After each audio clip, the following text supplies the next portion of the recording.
네, 오늘 하나님께서 우리에게 주시는 말씀은 창세기 23장 말씀입니다. 구약성경 30쪽 창세기 23장 1절부터 11절까지 오늘 우리에게 주시는 말씀으로 받겠습니다. 창세기 23장 1절부터 저와 여러분이 한 절씩 교독하겠습니다. 사라가 127세를 살았으니 이것이 곧 사라가 누린 횟수라. 사라가 가나안 땅 헤브론 곧 기럇 아르바에서 죽음에 아브라함이 들어가서 사라를 위하여 슬퍼하며 애통하다가 그 시신 앞에서 일어나 나가서 해 족속에게 말하여 이르되 나는 당신들 중에 나그네요 거류하는 자이니 당신들 중에서 내게 매장할 소유주를 주어 내가 나의 죽은 자를 내 앞에서 내어다가 장사하게 하시오. 해 족속이 아브라함에게 대답하여 이르되 내 주여 들으소서. 당신은 우리 가운데 있는 하나님이 세우신 지도자이신 우리 묘실 중에서 좋은 것을 택하여 당신의 죽은 자를 장사하소서. 우리 중에서 자기 묘실에 당신의 죽은 자 장사함을 금할 자가 없으리이다. 아브라함이 일어나 그 땅 주민 헷 족속을 향하여 몸을 굽히고 그들에게 말하여 나로 나의 죽은 자를 내 앞에서 내어다 장사하게 하는 일이 당신들의 뜻일진데 내 말을 듣고 나를 위하여 수알의 아들 에브론에게 구하여 그가 그의 반머리에 있는 그의 막벨라 굴을 내게 주도록 하되 충분한 대가를 받고 그 굴을 내게 주어 당신들 중에서 매장할 소유지가 되게 하기를 원하노라 하매 에브론이 헷 족속 중에 앉아있던 그가 헷 족속 곧 성문에 들어온 모든 자가 듣는 데서 아브라함에게 대답하여 이르되 11절 같이 있습니다. 내 주여 그리 마시고 내 말을 들으소서. 내가 그 밭을 당신에게 드리고 그 속의 굴도 내가 당신에게 드리되 내가 내 동족 앞에서 당신에게 드리오니 당신의 죽은 자를 장사하소서. 아멘. 할렐루야. 하나님의 은혜와 또 충만한 복이 여러분의 삶 속에 늘 함께 하시기를 예수님의 이름으로 축복합니다. 아멘. 오늘 이 본문의 역사적 중요성을 여러분 좀 알고 본문의 교훈을 좀 받으셔야 되는데 우리가 사건 위주로 쭉 스토리를 이렇게 읽어오다 보면 우리가 익숙한 것은 가치 있게 비중 있게 여기고 또 그렇지 않은 것은 땅 이야기든지 뭐 이런 이야기가 나오면 가볍게 여길 수 있는데 오늘 본문은 그렇지 않습니다. 여러분 이 사라의 죽음과 또 아브라함이 이 막벨라 굴과 그 주변을 이 헷 족속에게 구하고 또 헷 족속은 또 아브라함에게 기꺼이 존대하면서 존중하면서 제공한 이 사건은 지금 현재 이스라엘과 그 근동에 있는 이 팔레스타인 지역의 땅의 역사적 기원도 되고 또 분쟁을 낳고 또 거기에 계속해서 벌어지는 수많은 갈등의 아주 기초 자료가 되기도 합니다. 그러니까 여러분 지금까지 그 중요성은 말로 다 할 수 없어요. 지금 이 땅을 구입한 이 본문의 내용 때문에 이스라엘은 흩어졌지만 2000년 동안 흩어졌지만 역사적 고토를 회복하는 근본 이유가 되었고 또 팔레스타인 사람들은 그 나름대로 자기들의 주장을 하면서 지금까지 그 주장의 근거로 삼기도 합니다. 어떻든 이런 정황을 염두에 두고 또 본문을 보면 조금 색다르게 그 가치와 또 그 내용의 의미가 좀 다르게 다가오지 않겠나 생각합니다. 오늘 본문에서 우리에게 주시는 교훈 세 가지. 첫 번째, 위대한 동역자가 위대한 역사를 이루는 비결입니다. 위대한 동역자가 위대한 역사를 이루는 비결입니다. 여러분, 아브라함은 믿음의 조상으로 이름값, 존재값이 아주 성경적으로나 또 역사적으로나 상당한 아주 탁월한 위치에 있지요. 근데 혼자 이루어 갔겠습니까? 그렇지 않습니다. 오늘 23장은 아브라함의 아내 사라의 이야기인데, 사라의 죽음과 또 사라의 장례를 다룬 장례 이야기가 중심입니다. 그런데 그 장례 중에 매장지를 구하는 이야기도 있고 그렇습니다. 오늘 2절에 보면 아브라함이 사라의 죽음에 굉장히 슬퍼하고 정말 가슴을 치며 애통하는 장면이 있는데, 그만큼 사라가 평생 동안 반려자이면서 동역자로 그 죽음이 너무너무 아브라함에게는 가슴 아픈 사건이었고 또 소중했다 하는 것을 적나라하게 보여주는 그런 장면입니다. 여러분, 사라가 어떤 인물입니까? 이 성경에 유일하게 죽은 나이가 기록된 사람은 사라밖에 없습니다. 사라가 유일하게 별세한 나이가 기록되어 있는데, 그만큼 아주 사라가 중요한 인물입니다. 그러니까 아브라함의 통하는 장면에서도 발견할 수 있지만 성경적으로도 그게 보정이 된다 하는 겁니다. 그러면 이 사라가 아브라함이 갈대아 우르를 떠날 때부터 이미 결혼을 했는데, 그때부터 동고동락을 다 했지요. 아브라함이 실수를 여러 번 안 했습니까? 그때도 여러분 본문에 보면 불임해서 하갈한테 학대받을 때 외에는 원망 불평을 미워하거나 뭐 그러지는 않습니다. 함부로 말실수를 하지 않아요. 모든 아브라함과 함께 믿음의 여정을 함께 합니다. 결국 구원의 역사, 또 영원히 기억될 그 비중 있는 믿음의 조상으로 아브라함을 세워놓고 자신도 열국의 어미가 됐지요. 여러분, 90세에 이삭을 낳는 게 이게 쉬운 일이겠습니까? 노산에 엄청난 고생을 했을 것입니다. 그리고는 또 낚아채듯이 하나님께서 아브라함을 통하여 모리아산에 번제를 드리라 했으니 심적 고통이야 이루 말할 수 없었겠지요. 여러분, 결국 이런 모든 과정 속에 함께 했던 사람이 사라입니다. 사라. 그 사람이 죽은 겁니다. 그것도 일찍. 아브라함은 175세에 죽는데 일찍이 곁을 떠난 거예요. 하나님의 구원 역사 성취의 주인공이자 위대한 동역자로서의 삶이 마감이 된 겁니다. 여러분, 여기까지도 우리가 개략적으로 정리를 해서 그렇지, 이게 걸음걸음 정말로 쉽지 않았을 것입니다. 너무너무 쉽지 않았을 거예요. 갈대아 우를 떠나서 미지의 땅을 개척하는 내 남편을 따라서 정말 그 여인 아닙니까? 여인의 몫이고, 이집트에 내려가서 하마터면 또 그랄 왕에게도 내려가서 첩이될 뻔하고, 남편은 못 믿겠다 이렇게 말할 수도 안 있었겠습니까?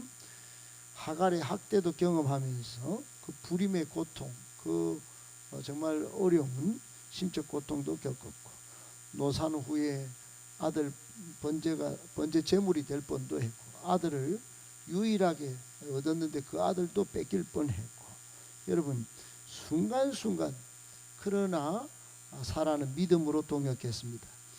순간순간 인내와 기도로 또 순종으로 아브라함을 돕고 조력했습니다. 아브라함과 같이 하나님을 경외하기도 했죠. 여러분, 어떻든 이런 위대한 아브라함 곁에 조력자요 동역자인 사라가 있었기에 믿음의 조상 이라고 하는 위대한 반열에 아브라함이 올라섰을 것입니다. 저 혼자 절대로 이룰 수 없는 그런 역사였겠지요. 여러분, 신약 성경의 위대한 한 인물은 바울입니다. 바울도 그 위대한 발자취, 역사, 사역, 여러분 그 주변에 위대한 동역자들이 엄청 많이 나옵니다.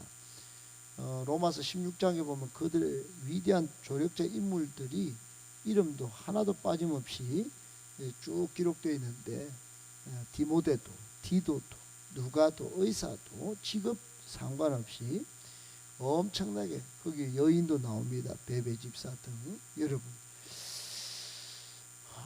우리 교회를 통하여 하나님께서 위대한 역사를 이루어 가고자 하십니다. 그런데 위대한 동역자가 필요합니다. 순간순간 그만두고 순간순간 원망하고 순간순간 불순종하고 순간순간 미워하고, 여러분 이래가지고는 안 되는 것이죠. 이 사라의 행적을 볼 때 아브라함은 아브라함 혼자가 만들어진 게 아니고 사라와의 동역을 통하여 위대한 조력을 통하여 이루어졌다는 것 꼭 기억하고, 우리 교회 역사도 앞으로 일어날 것을 그 가운데 위대한 동역자가 필요하다는 것 꼭 기억하고, 여러분들이 그 위대한 동역자의 주인공이 되시기를, 그래서 성경이나 생명책에 기록되기를 예수님의 이름으로 축복합니다. 아멘. 두 번째, 사라는 믿음의 어머니였습니다. 사라는 믿음의 어머니였습니다. 여러분, 기독교 역사뿐만 아니라 이 세상 역사 가운데도 위대한 인생들, 기라성 같은 인생들 배후에는 위대한 어머니들이 있었습니다.